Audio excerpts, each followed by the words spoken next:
I'm just looking. I just got handed your tour dates. Oh, This is some big stuff, man. I'm very excited. Where we're at right now in Atlanta, you're going to be here in November. Yes, November 1st. And you start in Tucson. What's it like to travel the country? Because, I mean, most people don't do it. It's incredible, honestly. We have to. We do remind ourselves which city we're in every day. We're like, oh snap, where are we today? Which is awesome.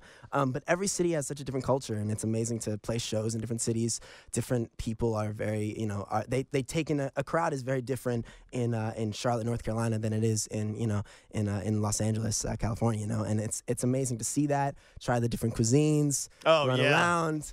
It's just, it's awesome. And being able to do that, year long is something that never gets old. And find a place to work out if you're trying all the different yes, scenes. I do a lot of parking lot workouts, I call them. Sometimes we'll go to like Walmart parking lots and, like they have, where you put your carts. I do dips and pull-ups on those and then some push-ups. That's crazy. I mean, you take what you can get, Why push-ups not? in the room, whatever. All right, how many times have you been asked about Madonna?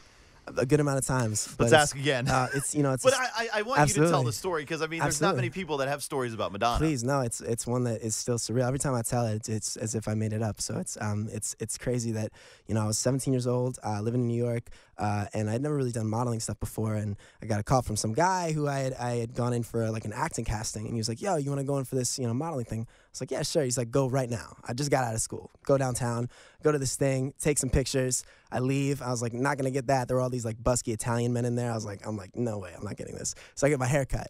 A couple days later, they call me and they're like, hey, so you kind of got this thing. And I was like, what? And they're like, yeah, it's like with Madonna, like you show up tomorrow, but the catch is it's you and one other guy. And they're going to choose between you on the spot when you get there.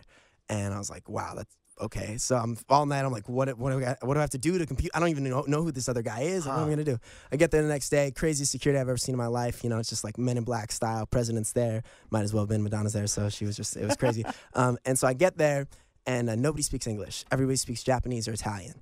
And like just enough to be like, go this way, please go this way. Yeah. And I'm like, okay. And I keep going, and they start doing my hair, all this stuff, and I'm just waiting for this thing to go down. Who's this other guy? I'm looking around again, busky Italian men with full beards. I'm fresh-faced 17. I don't know what's going on. And so finally, this guy, 2 hours later, as I'm just sitting there, these Japanese dudes doing my hair, this British dude comes up. He's like, hello, why aren't you in your clothes? And I was like, I don't know. I've been just waiting for this thing. He's like, has nobody talked to you all day? And I was like, no. And he goes, oh, you've had the job all day. They fired the other boy last night. You've had it all day. What? And I was like, oh, snap. Okay. Not a minute later, he's like, oh, follow me. And throw my clothes on.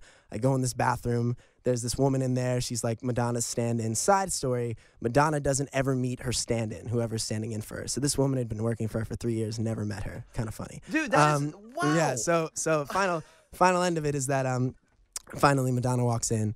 And I thought lights were going to, beams of light were going to come out of the door. And, she was going to walk in. You can see her in silhouette. But she walks in with her coconut water with a straw. And she puts it down, gives it to, like, an assistant, and walks up to me. And I was like, oh, snap. Like, this is you.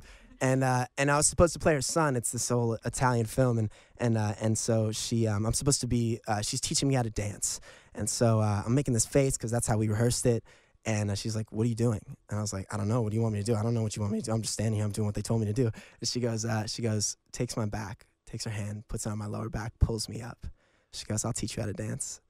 And so we start dancing. I was like, all right, whatever you want. And I was only supposed to be in this one shot. They had 7 shots planned. She ended up being like, oh, follow me, as if it was like a weird play date. And I was like, all right, cool. And we started running around doing all these different shots. And finally, there was a final shot where each shot, there were progressively more people in each shot. There was a family dinner, whatever else.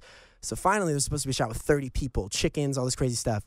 She decides to nix that last minute. She's like, I don't want to do that. And they were like, okay. So she's like, let's go out on the street and just have us, me and this kid, do this, carry groceries home. Okay. We go out on the street. It's the only time the whole day where the Men in Black security, they couldn't get a perimeter around this area. So it was the only time the paparazzi could actually get in and see what was going on and take pictures.